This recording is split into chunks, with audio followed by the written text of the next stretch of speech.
APR stands for annual percentage rate. It is the cost you pay each year to borrow money on your credit card balance. Think of APR as the price tag for using the bank's money when you do not pay your full statement balance on time. Most credit cards carry an APR around 20%, though this can be higher depending on your credit history and market conditions.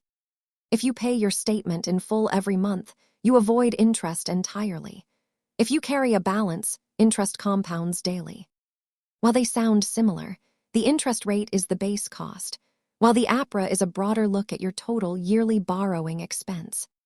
This chart shows the difference in interest paid over 1 year when you pay in full versus only making the minimum payment.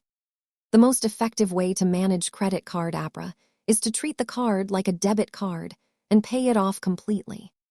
Check your cardholder agreement for your specific rate. Thanks for watching and stay informed about your money.